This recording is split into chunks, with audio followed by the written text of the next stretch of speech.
Have you ever binge-watched something on Netflix just because it popped up? Or you clicked a song on Spotify and that appeared right when you opened the app? And these are not coincidences. These are personalized recommendations at work. Welcome, everybody. I'm Daniel Homola. I'm an AI research engineer at BMW, and I specialize in designing and developing AI systems. Together with my team, we focus on shaping AI innovation within our company, and we aim to build intelligent, context-aware experiences for the customer. For example, also an in-car recommender system that can deliver personalized recommendations to the customer at the right time, in the right moment, by using multiple modalities. But today, I will talk about how we can use large language models for recommender systems, and also the innovations that are driven by the leaders in this space of recommender systems, like Netflix, Spotify, or YouTube. So first, we will explore the purpose of recommender systems and recommendations. Why do we actually care about recommendations? And the evolution of these recommender systems. Then we will look at the challenges that are faced by the platforms like YouTube, Spotify, or Netflix, and how they used the concepts from large language models to improve their recommender systems. Finally, we will discuss the gaps and the opportunities of large language models applied in recommender system frameworks, so that we can learn and realize that the traditional recommendations systems are actually playing a critical role still in an industrial recommender setting. So as I already hinted at the beginning, majority of digital engagement is driven by actually recommendations. So YouTube watch time, Spotify streams, Netflix content consumption, even we don't realize, but most of the stuff that we are consuming is actually driven by recommendations. And that's why the companies are trying to innovate in this space and push the innovation forward and come up with new technology that can solve these problems better.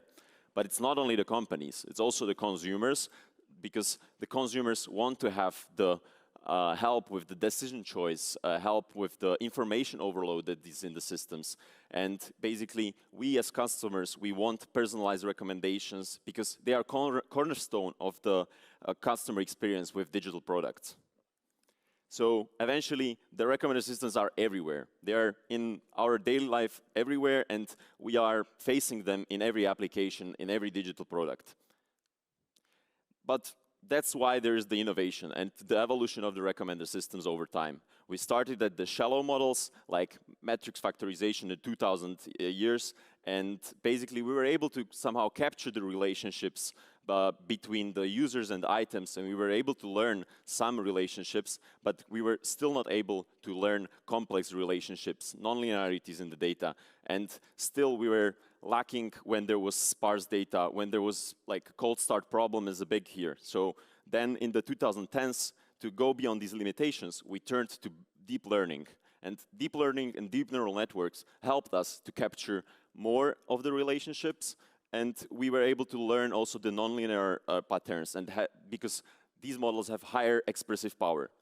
And to further improve these models, then we are now also grasping towards the large language models, because large language models are also increasingly influencing this space of recommender systems, because we can learn on unlabeled interaction data. We can reformulate our task to a language processing task. So as you can see on this slide, this paper from 2022, when recommendation is actually kind of like a language processing. So we have tokens in the input, and then we can generate the next item, basically, similarly like as we would have a language. And as recommender systems evolved, from shallow to deep to large models, we still have many core challenges that remain in the recommender system research.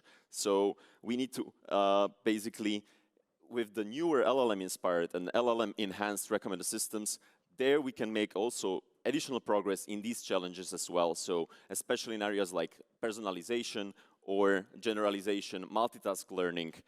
We will touch some of them in the next part of this talk. So let's look at how some of the industry leaders in this space solve some of these challenges.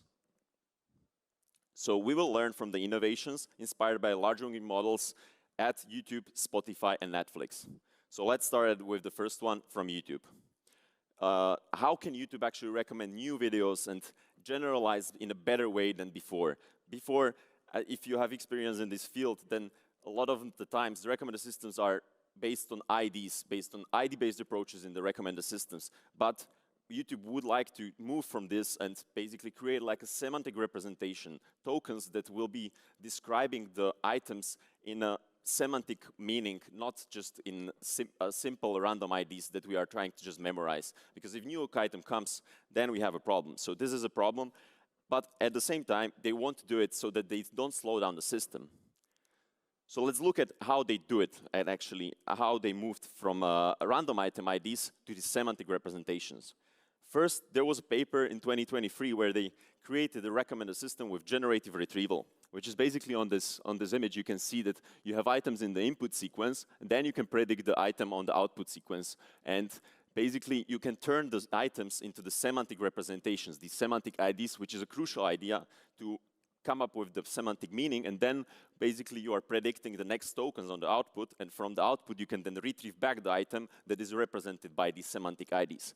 This was an important idea, and they used it in this generative paradigm. So they learned how to do it in this generative paradigm, but they realized like putting this into production, these transformer models, it's very hard because like you have low latency requirements, and you want to put it into production with billions of videos, and many ranking models are better because then you can actually productionize, and you don't have to do multiple predictions, multiple inferences to actually get multiple tokens on the output to retrieve one item.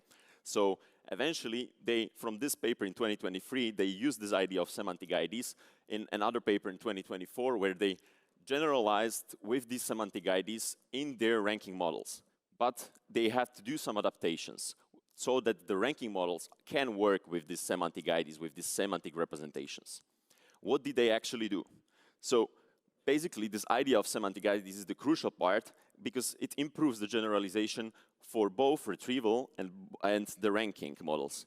However, retrieval cannot be productionized, and for the ranking models, they needed to adapt the semantic IDs with LLM-style tokenization, because basically they created subwords, and then they created, jointly trained the embeddings for these subword embeddings with the ranking models, and then they could use also these semantic IDs in these ranking models.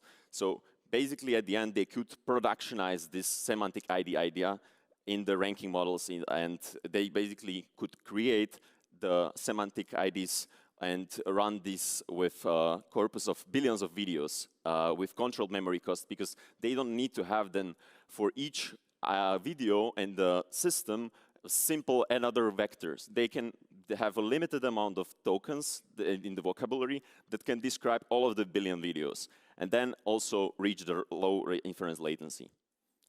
Let's move to the second one, from Spotify. Let's learn from Spotify and how can Spotify improve finding the right content for the user. Also, if I want to find a specific niche content, sometimes it's very hard to search, and I would like to get this content and have the system help me with this. So how can people find stuff that they didn't know they were looking for, and especially cool and obscure content as well? So Spotify wanted to improve the content retrievability and also encourage exploration in search. How did they do it? They actually enriched the training data. They didn't change the models at the end. They just fine-tuned with additional training data, which they generated with LLMs assisted generation. So basically, they shifted from instant search to query recommendation. So how did they achieve it is that they, at the first steps, they generated additional synthetic data with the serialized entities of, for example, a song, that then they created additional intent queries. Then they fine-tune the model that is doing this search, and basically then we are getting to the query recommendations. And this is then shaping the user search behavior. Because then, eventually, Spotify can increase the exploratory behavior of the users. So basically, users can explore more content because the intents are also well described in the training data by having the synthetic pairs there.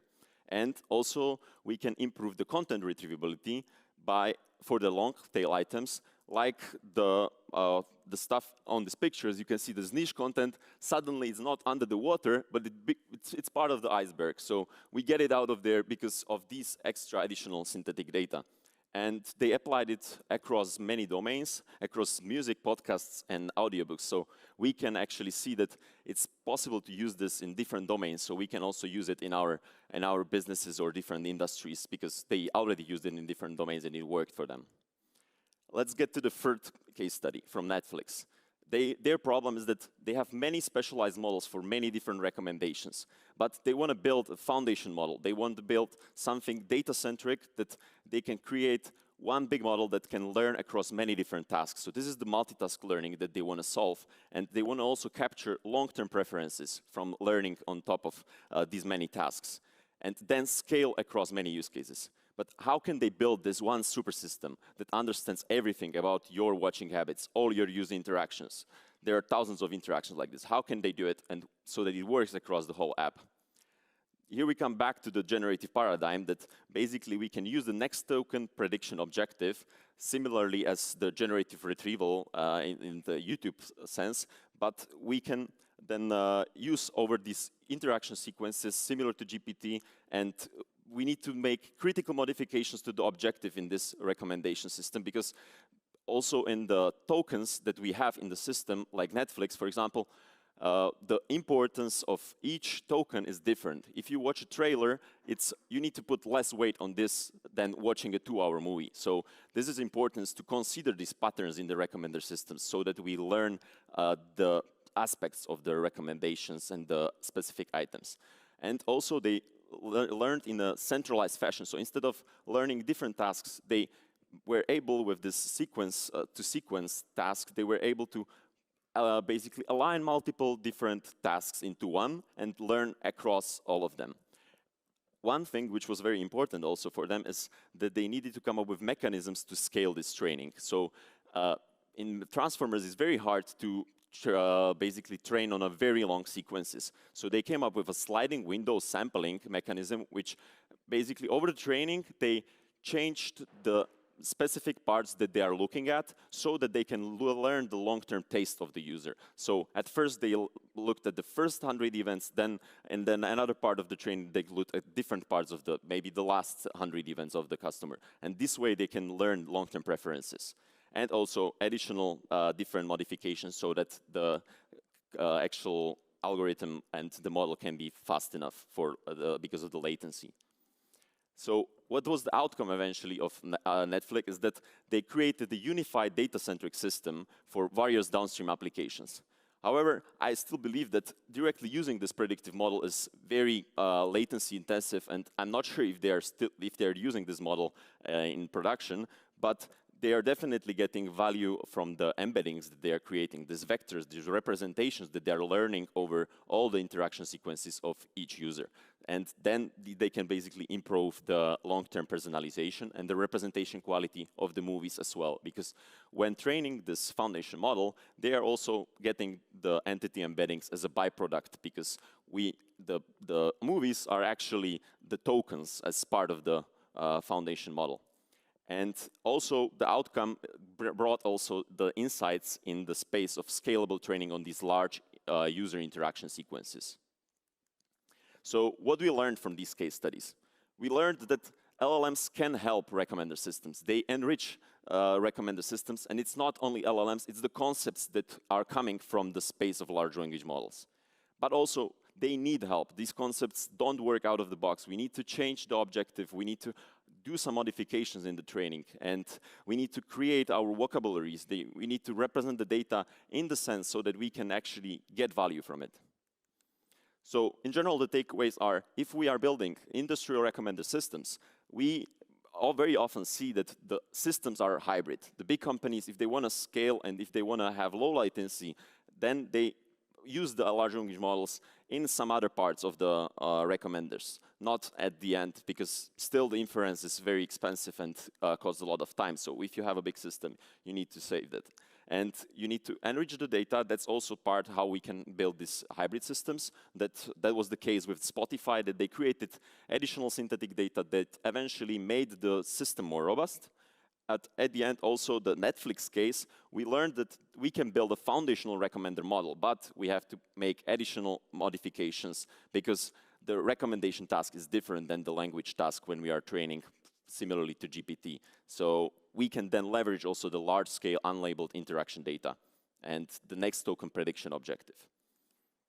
But at the same time, we need to help the large language models and the concepts that are coming from large language models, because we often struggle with the latency there because of the transformers and needing more time than usual, for example, ranking model.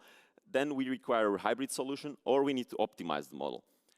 Another part is the lack of item expertise that we talked about. We need to create mechanisms that will create our vocabularies, that we create these semantic representations, similarly as in the language, and then we can learn from it. Or we come up with incremental training strategies. When a new item comes, we can actually put it into the system, learn and generalize, so that we don't have the problem with generalization. And the third point is about the behavior alignment that we were mentioning during the Netflix case, that basically we need to learn how we are training on massive interaction histories, and we need to adapt the objective, for example, so that the weight on different interactions in the system is adapted to our needs. In parallel, the Rex community is also exploring other exciting trends. So, for example, scaling laws. Also, Netflix was doing that in the foundation model, but in general, there is big interest of scaling the data, scaling the parameters of the model, and seeing the performance that is helping there. But still, the productionization of these models, if we have the latency constraints, it's still an ongoing thing in the community. We are also improving in the multitask learning. So there is a lot of movement in unified architectures of search and recommendations. And the last one that I would like to mention is also conversational multimodal recommender systems, because we are actually using it on a daily basis right now. For example, ChatGPT. I can ask, what should I do today in Stockholm? And it will tell me, go to Data Innovation Summit. So that's already a conversational recommendation that I would be getting. So this is something that we are constantly using as a conversational recommender as well. To wrap it up, here's a consolidated list of the resources that I've mentioned throughout the talk. Feel free to check them out if you'd like to further explore these papers from Netflix, YouTube, and Spotify. And on the next page, there will be actually a QR code with the slides where you can look into the sources. So thank you very much. I hope this gave you a useful look how the field is evolving and what exciting innovations are happening at the intersection of recommendations and large language models. So whether it's Netflix knowing your next binge or Spotify guessing your next favorite song, we've seen how LLMs are evolving and opening new frontiers for recommender systems. Thank you.